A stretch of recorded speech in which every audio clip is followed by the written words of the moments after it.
Një vizitë private e Ivanka Trump dhe bashkëshortit të saj Jared Kushner në qytetin bregdetar të Vlorës ka ngritur interes dhe spekulime të shumta lidhur me praninë e tyre në jug të Shqipërisë. Sipas burimeve konfidenciale, qëllimi i kësaj vizite lidhet me mundësitë e investimit në sektorin e turizmit, konkretisht projektin e tyre për Rivierën Shqiptare përfshir ishullin e Sazanit dhe zonën e Zvërnecit. Çifti Trump-Kushner, të cilët prej largimit nga politika aktive janë fokusuar në sektorin privat dhe investimet e rangut të lartë në fusha si teknologjia, imobiliare dhe turizmi, kanë zhvilluar një tur të rezervuar në disa prej pikave më potenciale të Vlorës. Burime pranë autoriteteve lokale, të cilat kërkuan të mbeten anonime për shkak të natyrës jo zyrtare të vizitës, tregojnë se Ivanka dhe Jared kanë bërritur në Vlorë në mënyrë diskrete, të shoqëruar me një staf i ngushtë dhe nën masa të repta sigurie. Nuk është bërë i ditur asnjë informacion zyrtar nga autoritetet shqiptare, ndërsa burime nga bizneset lokale konfirmojnë një pranim të pazakontë sigurie dhe aktivitetesh logjistike në zonën e Lungëmarrës dhe të Zvërnecit gjatë ditëve të fundit. Pika më e rëndësishme e kësaj vizite duket se ka qenë ishulli i Sazanit, një vend që deri para pak vitesh ishte i mbyllur për publikun për shkak të statusit ushtarak dhe pozicionit strategjik në hyrje të gjirit të Vlorës. Ivanka Trump dhe Jared Kushner tashmë kanë një projekt për të investuar në këtë ishull, ku është parashikuar ndërtimi i një resorti turistik me 5 yje, që do të ruajë tiparet natyrore dhe historike të zonës, ndërkohë që do të integrojë arkitekturë moderne dhe shërbime të nivelit tepër të lartë. Projekti thuhet të jetë në fazë planifikimi dhe nëse finalizohet do të përfaqësonte një nga investimet më prestigjioze në fushën e turizmit elitar në Shqipëri. Përfshirja e një familjeje me ndikim si ajo Trumpve do të ishte një sinjal i fuqishëm për klimën investuese në vend dhe për ambicien e Shqipërisë për të tërhequr investitorë të huaj të kalibrit ndërkombëtar. Pas vizitës në Sazan, Ivanka dhe Jared kanë ndaluar për disa orë në zonën e Zvërnecit, një hapësirë me rëndësi të madhe ekologjike dhe kulturore, e njohur për manastirin historik, pyjet e dendur me pishq dhe afërsinë me lagunën e Nartës. Kjo zonë është prej kohësh në qendër të diskutimeve për zhvillimin e qëndrueshëm turistik. Edhe këtu çifti ka vëzhguar terrenin, teksa kanë gati mundësinë për zhvillim me interes të veçantë për projekte në fushën e hotelierisë dhe shërbimeve turistike me standard të lartë ndërkombëtar. Vizita e çiftit është mbyllur me një darkë private në një nga ambientet më luksoze të zonës së Lungëmarrës 2, një hapësirë moderne e Buzdetit që është ndëruar në një nga simbolet e reja të Vlorës, urbane dhe turistike. Ambienti ku u zhvillua darka ishte rezervuar engtas për çiftin dhe një grup të vogël personash, përfshirë sipas burimeve një përfaqësues të një firme ndërkombëtare investimesh dhe një drejtues lokal të sektorit të turizmit. Masat e sigurisë kanë qenë të larta gjatë gjithë kohës, nuk është raportuar asnjë incident, ndërsa mediat lokale nuk kanë qenë në gjendje të sigurojnë foto apo deklarata për shkak të karakterit jashtëzakonisht të rezervuar të vizitës së çiftit. Nëse projektet e përfolura të Jared Kushner dhe Ivanka Trump materializohen, kjo do të përbënte një risi jo vetëm për industrinë turistike shqiptare, por edhe për profilin ndërkombëtar të vendit si një destinacion për investime elitare dhe turizëm ekskluziv. Përfshirja e emrave të tillë si Ivanka Trump dhe Jared Kushner mund të shërbejë si një katalizator për tërheqjen e kapitalit ndërkombëtar edhe për vendosjen e Shqipërisë në artën e destinacioneve me potencial për zhvillim të qëndrueshëm dhe të sofistikuar turistik. Ishulli i Sazanit, një nga thesarat më të vjergjër dhe misterios të Mesdheut, pritet të shndërrohet së shpejti në një destinacion ekskluziv turistik, fal një investimi të përbashkët të vajzës së ish-presidentit amerikan Donald Trump, Ivanka Trump dhe bashkëshortit të saj, Jared Kushner. Çifti ka zbuluar planet ambicioze për të ndërtuar një resort luksoz në këtë ishull të pabanuar shqiptar, duke sjellë aty markat më të mira të mikpritjes dhe gastronomisë në botë.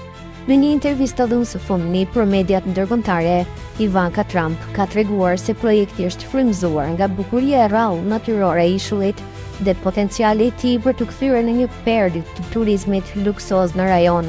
Ajo ka thënë se që nga vizita e parë, Sazani ka lënë pa fjalë si atë, ashtu dhe bashkëshortin e saj, Jared Kushner. Një mrekulli e paprekur. Ivanka Trump kujton se për herë të parë pa ishullin në vitin 2021, gjatë një vizite private në Shqipëri dhe u dashurua me një herë me peizazhin e tij të paprekur. Ajo thotë se nuk e kishte imagjinuar se një vend kaq i bukur dhe i virgjër mund të qëndronte jashtë vëmendjes ndërkombëtare. Kur i tregova Jaredit për Sazanin, ai vendosi ta vizitonte vetë dhe kur shkoi aty mbeti pa fjalë. Ivanka tregon më tej Ishte e pabesueshme që një mrekulli e tillë kishte mbetur e paprekur për kaq shumë vite. Pas kësaj vizite të parë nisi një proces i gjatë negociatash dhe diskutimesh me qeverinë shqiptare për të siguruar miratimin paraprak të zhvillimit të zonës. Procesi sipas saj ka zgjatur rreth 3 vite, duke përfshirë edhe studime të thelluara mjedisore dhe planifikim strategjik për të ruajtur karakterin natyror të ishullit, i cili ka qenë për dekada të tëra i mbyllur për publikun për shkak të rëndësisë së tij ushtarake në të kaluarën. Resorti i Duksit dhe markat që e shoqërojnë, sipas Ivankës, projekti tashmë ndodhet në fazën e përgatitjes së masterplanit, i cili do të jetë një udhërrëfyes për zhvillimin e qëndrueshëm dhe elitar të ishullit. Ajo konfirmon se markat prestigjioze ndërkombëtare janë përfshirë tashmë në projekt.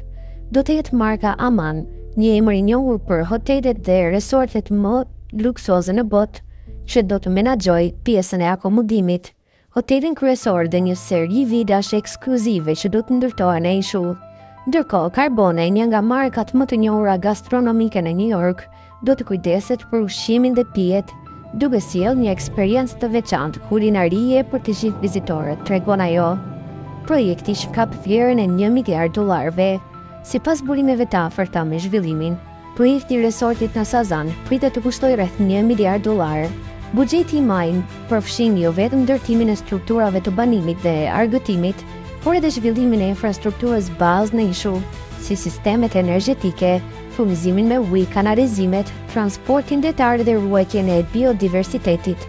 Qëllimi, sipas Ivankës, është që Sazani të mos jetë thjesht një resort tjetër luksoz, por të bëhet një shembull i turizmit të qëndrueshëm ku natyra, arkitektura dhe përvoja njerëzore ndërthuare në mënyrë harmonike.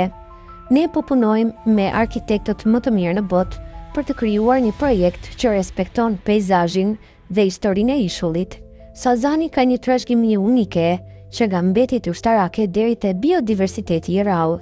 Asgjë nga kjo nuk do të shkatërrohet, përkundrazi do të ruhet dhe promovohet si pjesë e eksperiencës, shpjegon Ivanka. Turizëm ekskluziv për një elitë ndërkombëtare, resorti që pritet të ndërtohet në Sazan do të jetë i aksesueshëm vetëm për një numër të kufizuar turistësh në vit, duke ruajtur ekskluzivitetin dhe cilësinë e shërbimit.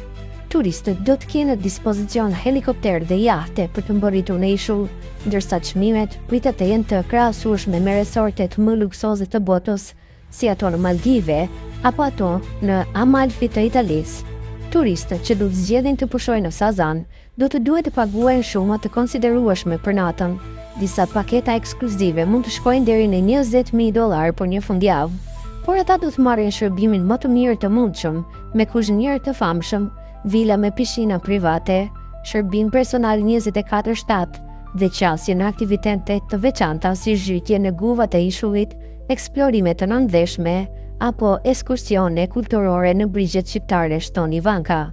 Reagimin ndërkombëtar dhe vendimin qeverisë shqiptare, revista prestigjioze britanike The Guardian i ka kushtuar një artikull të veçantë këtij zhvillimi, duke vënë në dukje potencialin e Sazanit për të shndruar në një nga destinacionet më të kërkuara të turizmit luksoz në MSD. Artikulli theksojnë gjithashtu se vendimi i qeverisë shqiptare për të lejuar zhvillimin e ishullit ka qenë një proces i kujdesshëm dhe i kontrolluar. Qeveria shqiptare ka dhënë miratimin paraprak për projektin, duke theksuar se çdo ndërtim do të bëhet në përputhje me standardet mjedisore dhe ruajtjen e identitetit të ishullit. Ishulli Sazanit është pjesë e parkut kombëtar detar Karaburun Sazan dhe për vite me radhë ka qenë një zonë mbrojtur. Sazani, një nga bazat ushtarake në strej luksi. Sazani, ishulli më i madh i Shqipërisë, ndodhet në hyrje të Gjirit të Vlorës dhe ka pasur për dekada një funksion strategjik ushtarak, si gjatë luftës së ftohtë, ashtu edhe më vonë. Për shumë kohë ka qenë i mbyllur për publikun dhe vetëm vitet e fundit ka nisur të shfrytëzohet për vizita të kontrolluara turistike. Tani, me nisjen e këtij projekti të përmasave të jashtëzakonshme, historia e ishullit po merr një kthes të re, nga një pikë strategjike e mbrojtjes në një simbol të mikpritjes luksoze mesdhetare.